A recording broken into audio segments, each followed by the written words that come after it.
The Denver Nuggets took down the Minnesota Timberwolves in Game 4 behind a dominant performance by Nikola Jokic, where he dropped 35 points, 7 rebounds, and 7 assists. They were able to pull out this win by capitalizing on Minnesota's unusually poor defensive execution and forcing Minnesota to get uncomfortable on the offensive end and rely on a lot of ill-advised avenues to rack up their points.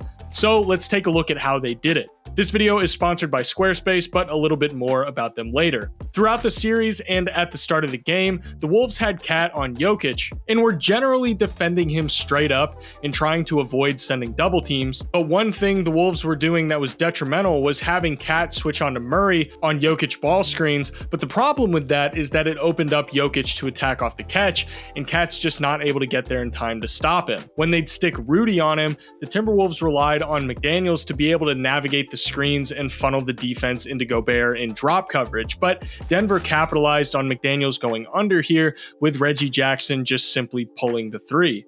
They had Cat on Jokic again here, but instead of playing him straight up, Ant slides over to provide some nail help, but we know that Jokic is always happy to punish that. Hitting Brown and the late rotations from Nickeil Alexander-Walker gets Reggie Jackson a wide open look.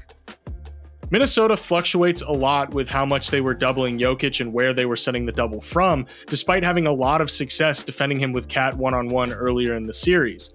Putting Rudy on him and having Cat send the double from inside means that they need to have Ant coming to seal off Gordon, and Nickeil Alexander-Walker needs to be pre-rotating to the corner. But since Ant doesn't seal off Gordon, it's easy money for him in the dunker spot. You can actually see Alexander-Walker telling McDaniels to bring the double from the top so that Cat doesn't have to help off Gordon, but there's clearly some miscommunication that Denver was able to make use of. Jokic gets the ball in the post, and Ant is going to be shading off of MPJ a little bit, keeping Alexander Walker pulled over off of Murray. This prompts Murray to make this really smart cut right up the middle, and this pulls McDaniels off the wing to help, opening up the skip pass to KCP for the catch and shoot three. A major story of this game was Aaron Gordon missing one shot the entire night and knocking down both of his threes. Aaron Gordon has been serviceable from beyond the arc this playoffs, despite being a 29% shooter on low volume during the regular season, but if he continues to knock down his shots, Minnesota's not going to be able to afford helping off of him. Denver was very intentional about punishing size mismatches, with Gordon receiving this handoff from Jokic and attacking Ant on the drive, using this nice spin move to get by him, and with Rudy Gobert pulled out to Michael Porter Jr., it's just too easy for him to finish without any issue. Aaron Gordon operating as a main ball handler was a curveball for Minnesota because of how much it unlocked Jokic's off-ball game, being able to pass right by Naz Reid to get the ball on the way to the basket against zero low-man help in the paint, and Naz is forced to foul him. On this play, it looks like a standard high pick and roll for Murray, but really they're going to use this screen on the weak side by Holiday to get the Timberwolves confused. And with Naz having to recover onto Holiday, Gordon is going to set this wide screen for him to get the pass, and with McDaniels playing just too far off of the action, it gets him a wide open three. This early screen is going to get Mike Conley switched onto Aaron Gordon, and this makes it basically impossible for Minnesota not to send help when he drives, but Kyle Anderson stays with him even though Naz slides over, and this keeps Nickeil Alexander-Walker on Justin Holiday. And by proxy, McDaniels is left alone with 3 offensive threats on the weak side, and Brown makes the cut to finish at the rim.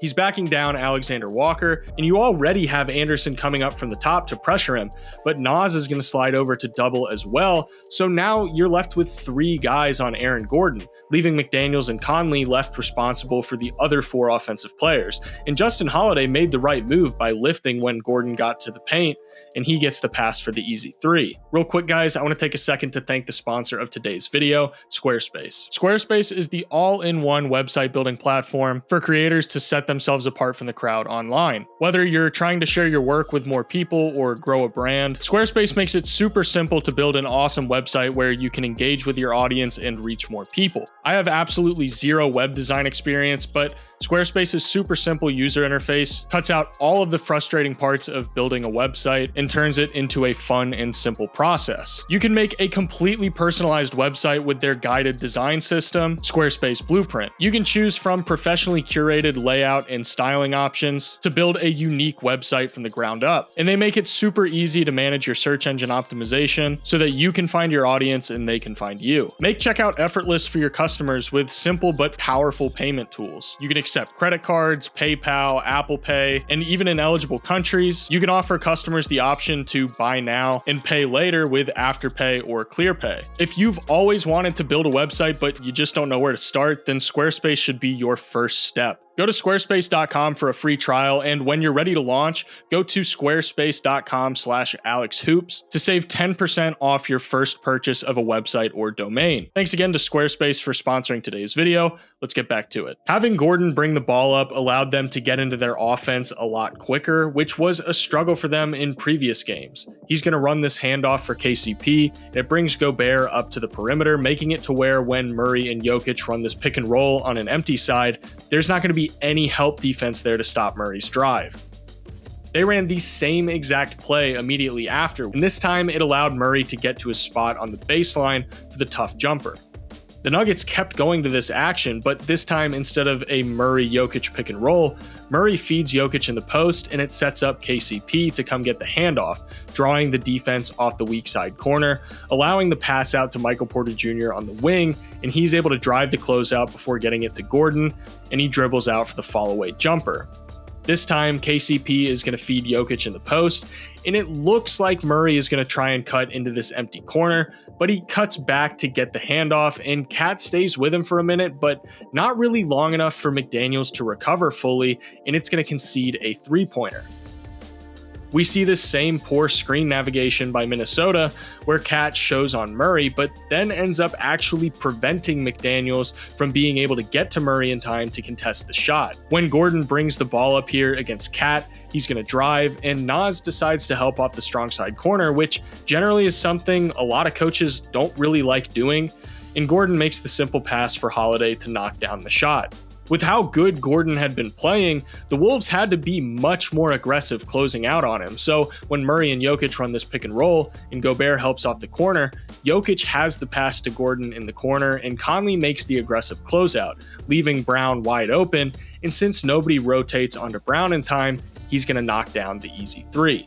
The Timberwolves had been having Cat stay with Jokic on the roll in prior games, but for some reason, in the fourth quarter, Cat would stay with Murray, even though Gobert is already down there to help, and it allows Murray to get the pass to Jokic, and Gobert can't help off Gordon without risking Jokic throwing the lob, so Jokic gets an easy floater.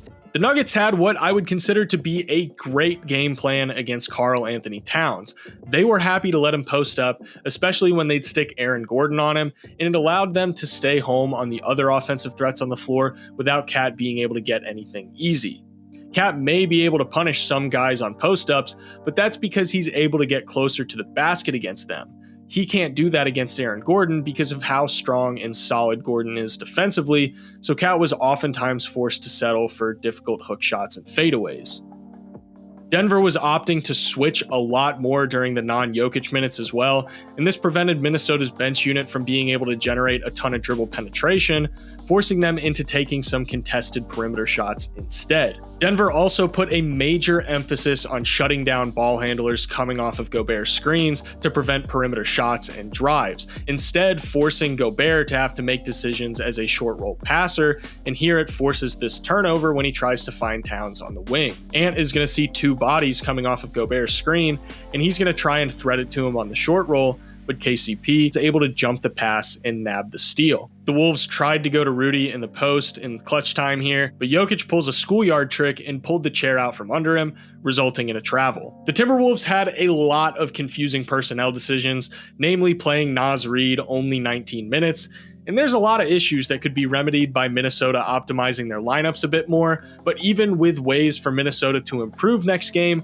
the Nuggets are reminding them why they're currently the reigning NBA champions. If you enjoyed this video and you want to see more like this, be sure to subscribe and leave a like. That's the easiest way to support me and help me continue making content. Thank you guys so much for watching, and I'll see you in the next one.